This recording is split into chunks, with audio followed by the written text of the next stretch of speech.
Today's guest is Rikkoi Brathwaite. He was born and raised in the British Virgin Islands and have always been involved in sports activity from a very young age.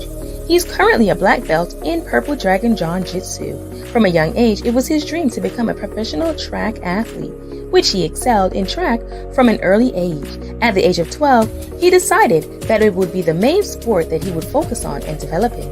His decision led him to compete in multiple inter-island and international track meets during the last 10 years of his life. His motivation is to become the best version of himself while motivating the youth. His long-term goal is to have the highest honor of representing the British Virgin Islands in the 2024 Olympics in Paris, France. Witnessing smaller Caribbean countries dominate the sprinting event gives him continuous motivation and has helped him to shape into the athlete he has become today. He is a graduate of IMG Academy and a graduate of Indiana University. He has won several bronze medals in the 100-meter final. He became a semi-finalist in the 100 meters in several championships. He has also won several silver medals in the 60-meter championships as well. In 2021 Big Ten Indoor Championships, not only did he take home the gold medal, but he also set a new record in the 60 meters while tying the all-time record of 6.55 by none other than Jesse Owens. And he was also named 2021 Big Ten Athlete of the Year. Rikkoi has set multiple new BVI records and broke a 20-year-old BVI national record. In 2023 World Championship, he finished 24 out of 48 competitors. And in 2024 World Indoor Championships, he became a semi-finalist with a finish of 12 out of 50 competitors. Track year ahead for Rikkoi is now a professional athlete training to compete for the 2024 Paris Olympics. Let's welcome Rikkoi Brathwaite to Pathways to Success.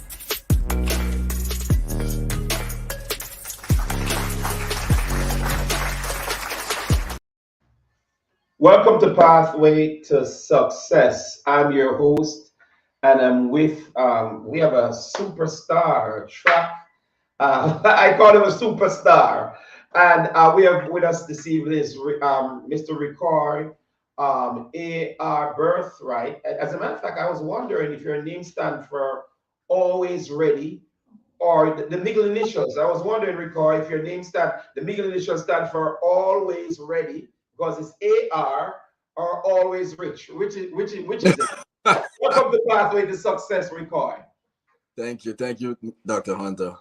Great having you. You have achieved so much at such a young age. Can you share a bit about your early experiences with sports growing up in the British Virgin Islands? Yeah, I love to.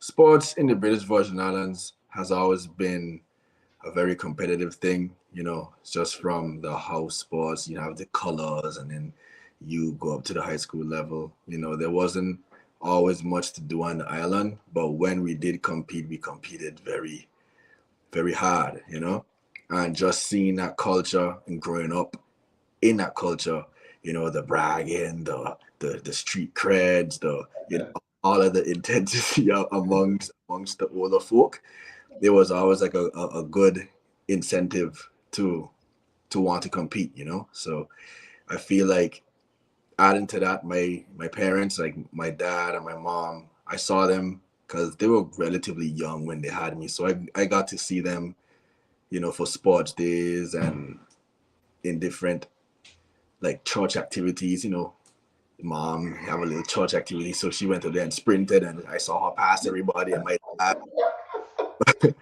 dad, he played volleyball and I would see him do that and I would be like, man, like I really have like great parents. Like I want to be like them. So that was a very early experience where I decided like, yeah, I want to be active just like my parents. Wow, that's great. Being a track superstar as you are, you're the fastest track and field athlete right now in the British Virgin Islands, right? Yes, sir. Congratulations. That's a super feat. I mean, that's celebrity status to know that you're the fastest, out of so many people that live in the British Virgin Islands. But what motivated you to pursue track and field as your main sport at the age of 12? So from a very young age, I don't know. I just feel like I always liked to go fast, and I would do a lot of I would do various different sports like baseball, rugby, swimming, karate, and I feel like my dad picked up on this. Like he realized I didn't care about the fundamentals of the sports. I didn't care about wanting to learn how to swim properly. I didn't care about wanting to learn how to strike the ball in baseball or anything. I just wanted to be the fastest in the water. I just wanted, like, once I hit the ball, to just run as fast as possible to the base. So then he came to me. He was like, "You want to try track because clearly you don't care about the fundamentals. You just want to be fastest here and fastest there." So I was like, "Yeah, I'll try it." And then I did it, and it wasn't a good experience to force to meet. I got beat. I got beat. What happened the first experience? The first experience, I didn't even have shoes. I went out there in socks, just barefoot.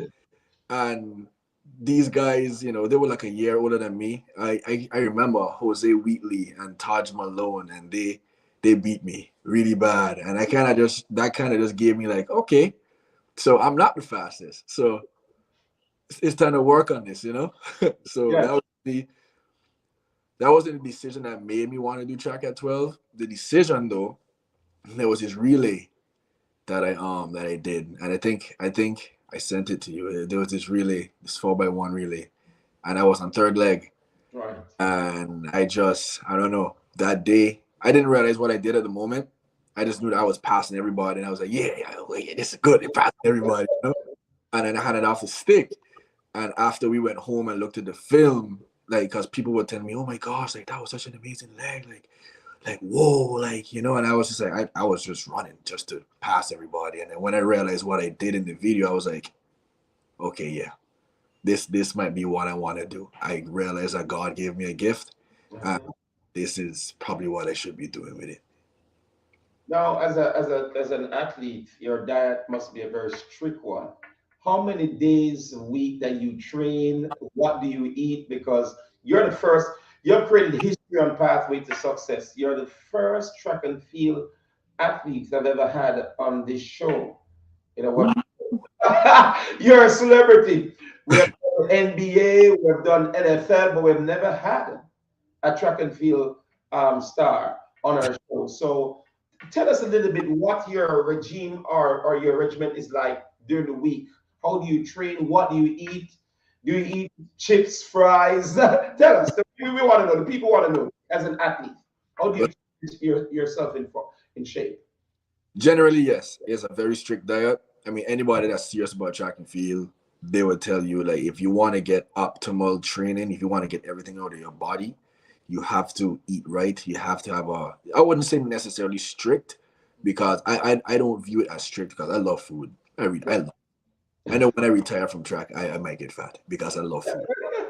But there's certain things like carbs. Like, I load up on a lot of carbs in the morning. Like, I have fruit. I eat cantaloupe, honeydew, watermelon, oranges, blueberries in the morning, and that's just one portion. And then I go to cream of wheat, and I put a lot of sugar in it because I'm gonna need it, right? Put some brown sugar and some honey, and then that's my breakfast, just pure carbs, not even any protein, because I don't need the protein yet. I need the protein once I recover. So after I come from training, that's when I put in the chicken and the rice and the vegetables, to recover. And then after that, for dinner, something like salmon, or I like cereal. So I eat a lot of cereal sometimes, but I mostly compensate it with salmon or some ground beef or something. Um, yeah, so that's how I keep my body the way it is. And salt, a lot of salt, because cramps, you do not want to cramp. Cramps are not.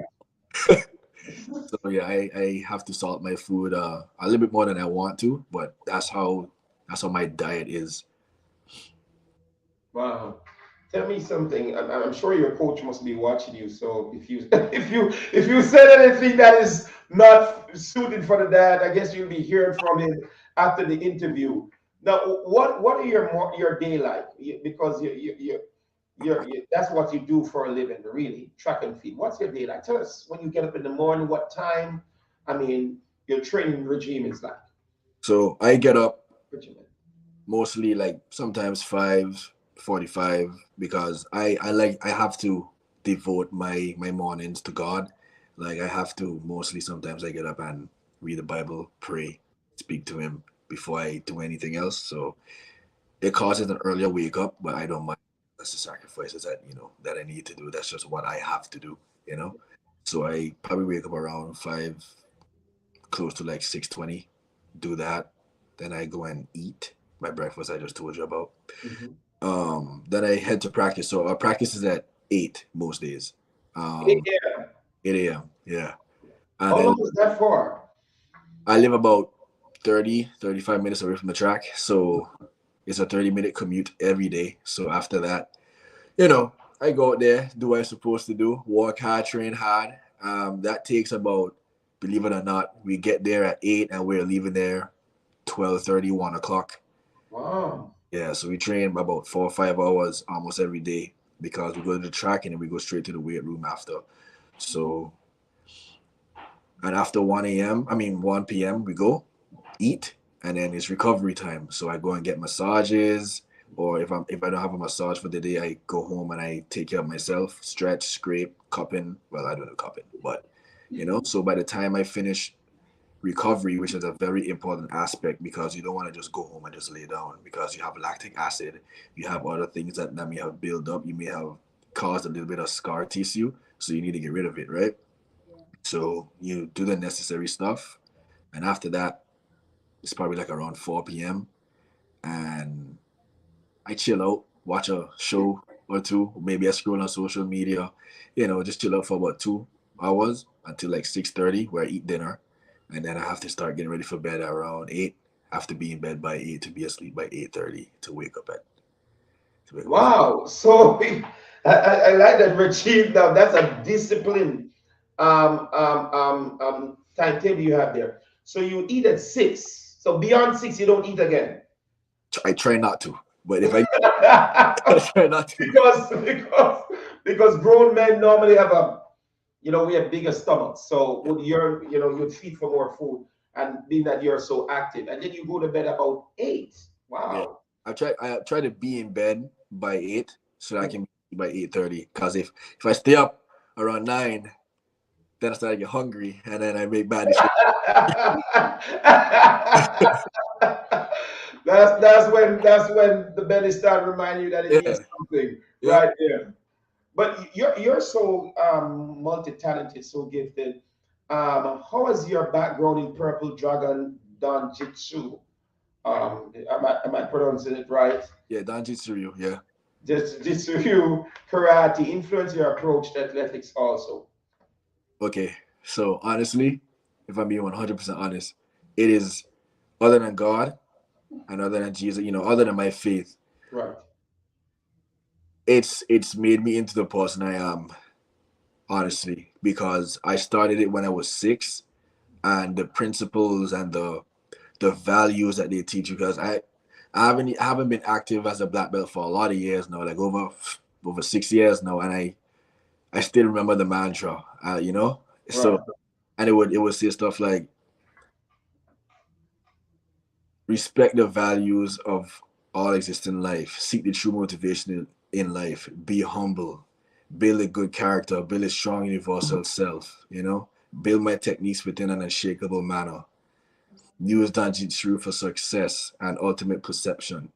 And as a 6-year old up to about 14, I was repeating this mantra at least 3 or 4 times a week at the classes.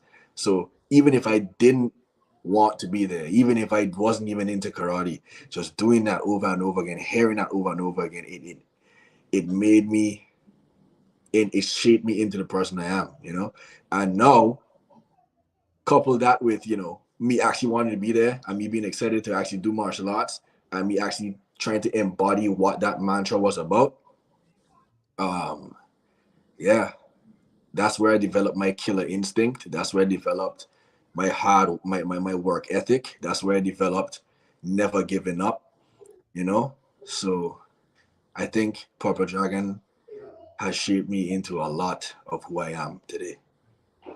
Wow, if I was ever in a fight, I would prefer having you right beside me than in front of me. I say, Rico, you go before me. I'm safe.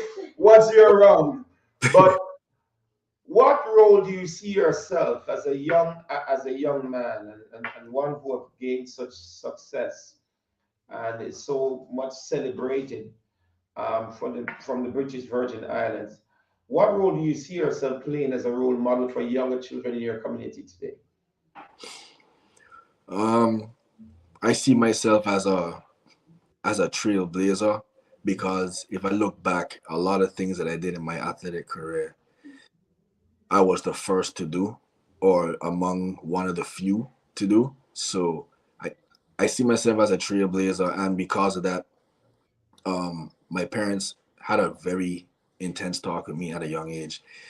They told me that I understand that you're young. I understand that you have things that you want to do. I understand that you know, we young, we want wild out, we want to go to the parties, we want to do that, we want, you know.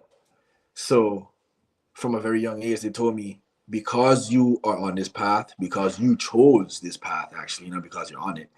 There, there's a certain way you have to carry yourself, and I didn't like it at first, but then I began to understand that, like, they're right. I can't be out here doing certain things if I want to. If my dream is to motivate the youth, which my dream was, other than track and field, other than seeing how far I can take this, was to motivate the youth because we come from a small country, and hearing legends from smaller islands like Kim Collins and Obadeli Thompson, and just sprint legends like that.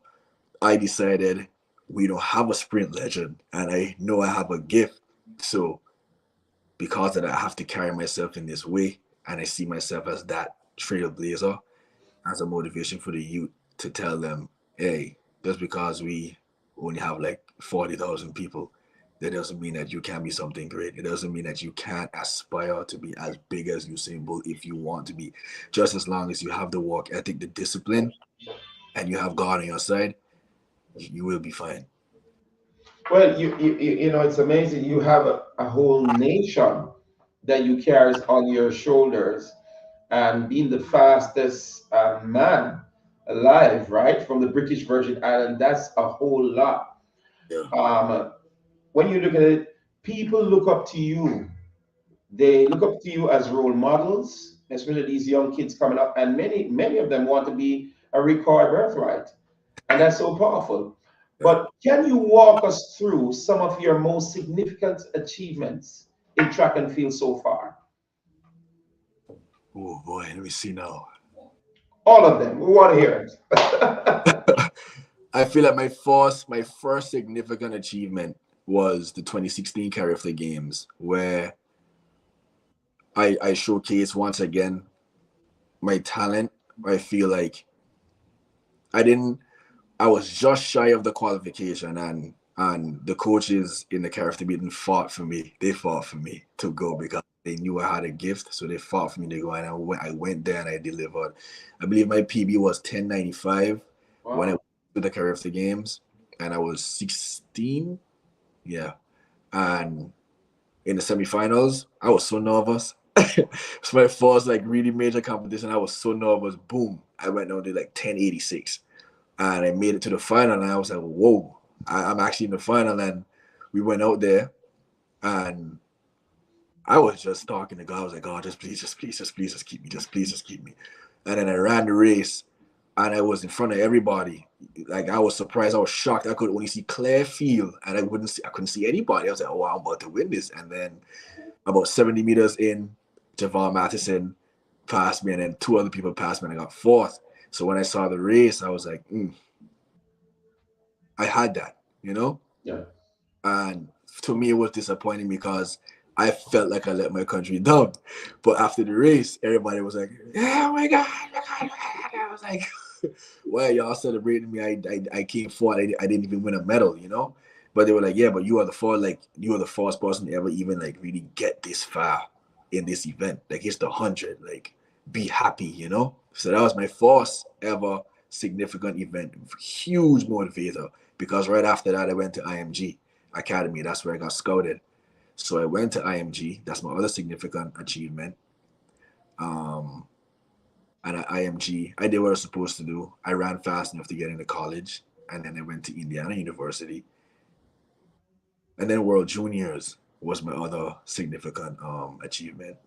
I made it to the semifinals in that event, and I didn't advance, but it was still a great experience. Um, Beyond that was my first time running my first world lead in the 60 meters when I ran 668, because I was honestly, and in every athletic experience you have doubt. I began to doubt myself for about 2 years because I redshirted my first year, and then my second year I still wasn't running fast. So my junior year when I did the world lead, I was like, okay, we're back on track. And after that was when I broke the Big Ten record about a year later. A year later, I broke the Big Ten record, ran 6:55. I remember I ran to my bag. I picked up my phone and I FaceTimed my father immediately. I was like, oh my God.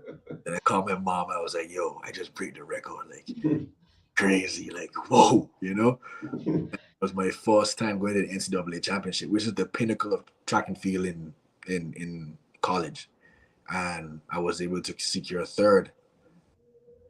And it just kept rolling after there, because then the year after I was able to secure second in the 60. The only bad thing about those years was that I don't know. I think my body wasn't holding up as well, so I wasn't able to perform as well outdoor. I was riddled with injuries, so that's the only negative thing. But still, great achievements. I feel like. And beyond college, I went to Commonwealth Games. I was a semifinalist, and after Congratulations. That's thank you. good. That's good. Congratulations. Now, you're a very humble young man, very humble. How do you keep yourself so grounded? And I can just imagine when you land in the the British Virgin Islands, all the females, right? That's, that's of course. I know you're not expecting, record, Mr. Berger. I know you're not expecting this question now, but how do you cope to remain so humble? And then how do you cope with all the female admirers? That comes with your fame and your achievements. I feel like just being I feel, I feel like just being respectful, I always try to keep it respectful. And when I get to the island, I just go there, do what I'm supposed to do, train, talk to who I need to talk to, and just keep it respectful. In terms of me being humble, that's just a trait, a characteristic in my family. Really, we're not rah people. We don't really like brag or stuff like that. We really keep it to ourselves. And my mom and my dad always been like, don't be out there showing yourself now. Like, always be grateful, always thank God for the blessings He put in your life. Again, karate. It was always like, be humble, always be humble. So I don't know. I just never had the need to brag or the need to show out too much, because I knew that. I don't know. I just am humble. You don't have to show up too much. You're famous and you're pretty good at what you do. And with looks like yours, you're going to have a lot of users. We're going to take a short break on Pathway to Success, and we're going to look at some of Rikkoi's videos. I want to stay tuned. The Pathway to Success, as we go on the short break and look at some of his videos. Today's guest is Rikkoi Brathwaite.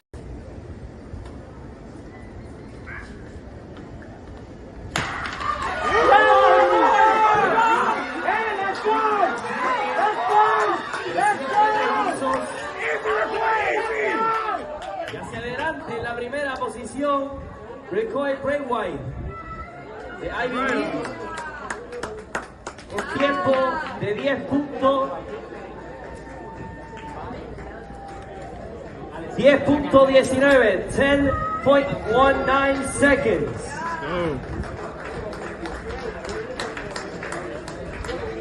Y esto fue de 0.6, the win was 0.6.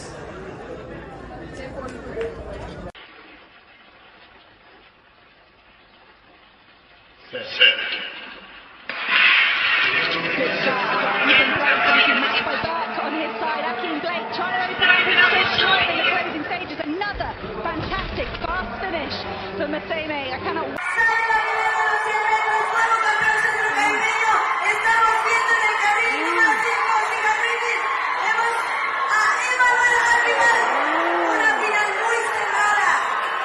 Four, bowling in five.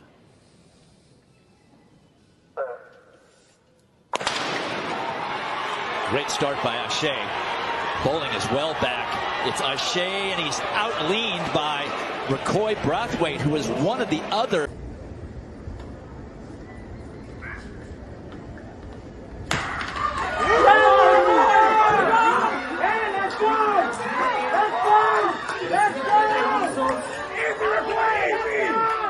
Y hacia adelante en la primera posición, Rikkoi Brathwaite de IBB.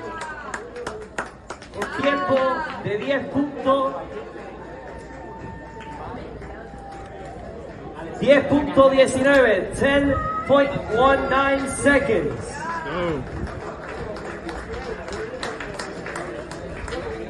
Y esto fue de 0.6. The win was 0.6.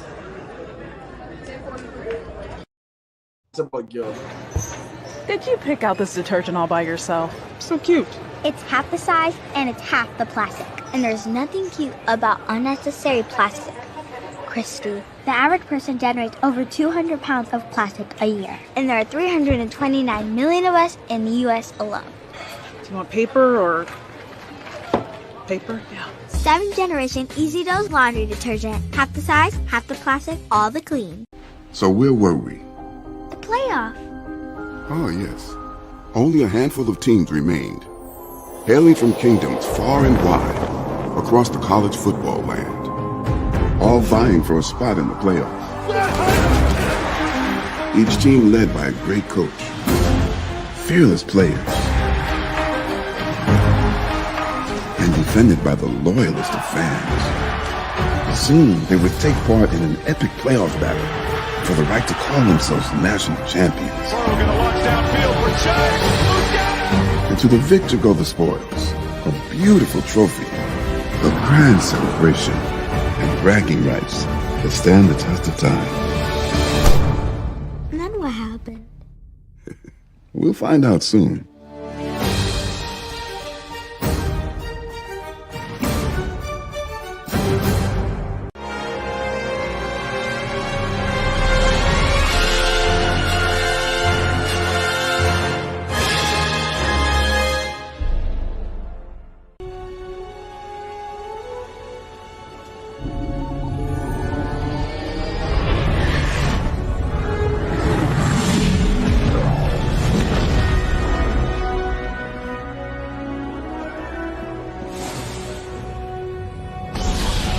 Ready?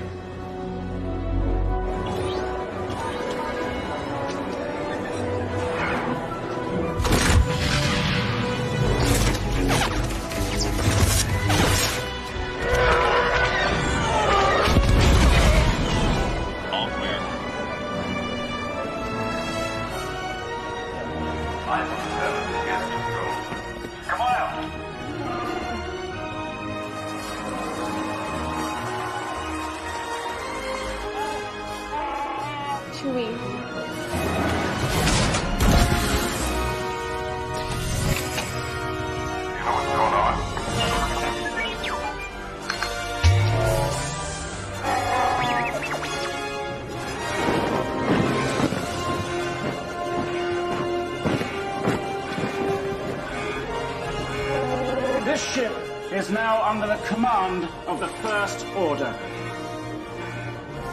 Live your Star Wars story in a new 2-night adventure. You know what I've come for.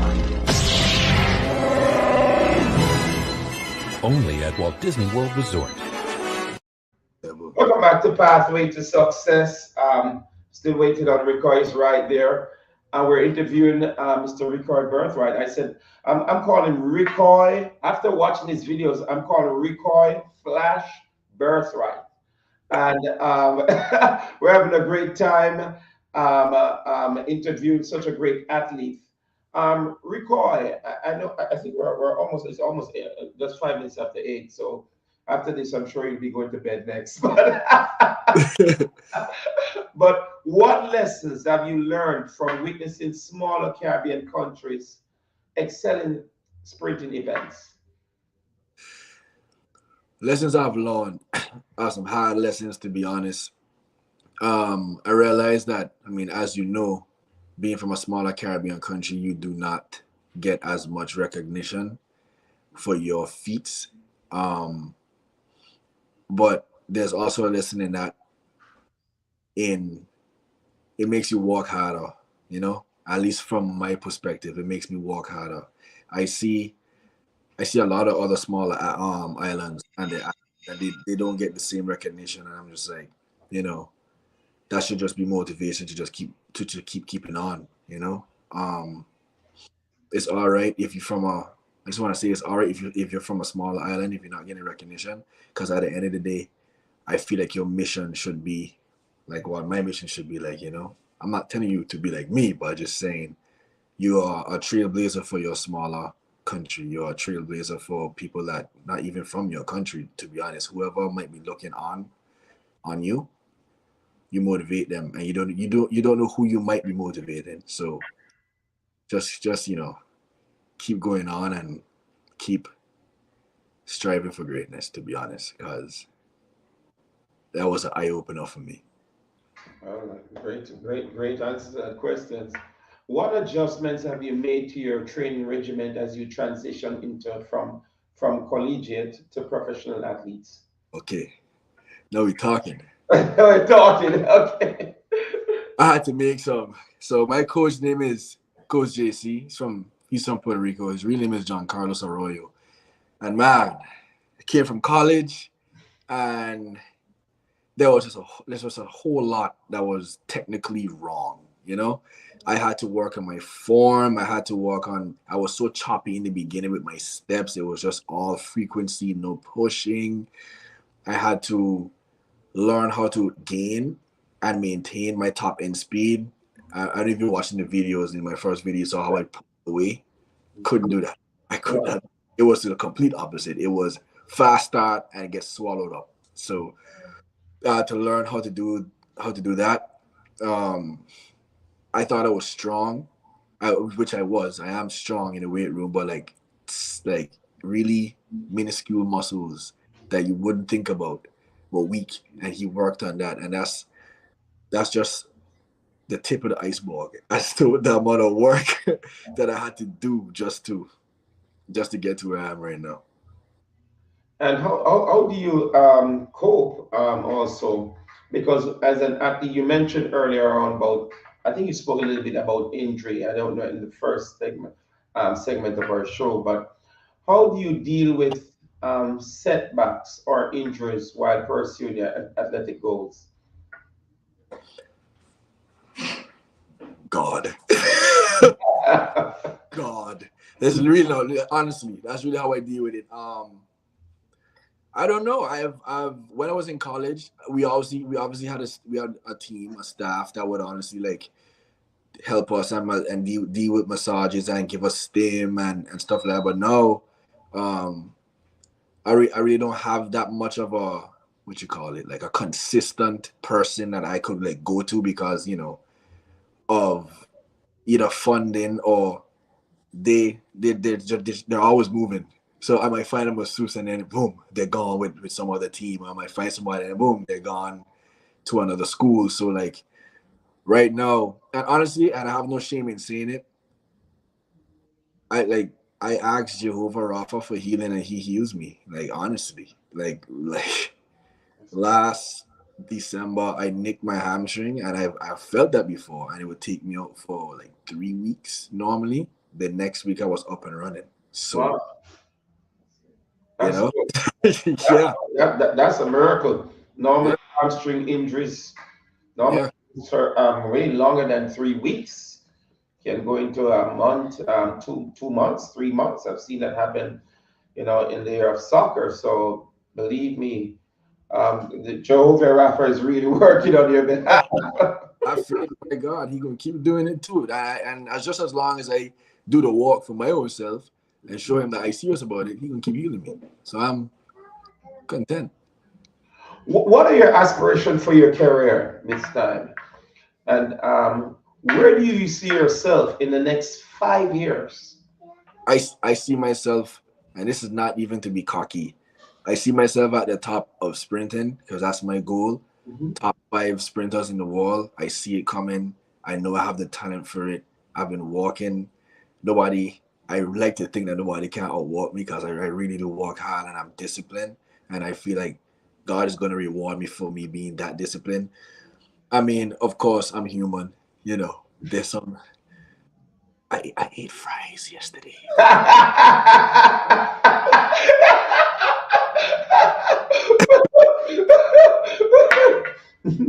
I ate fries yesterday. So I mean, I had an off week this week though. So I You just had an off week this week.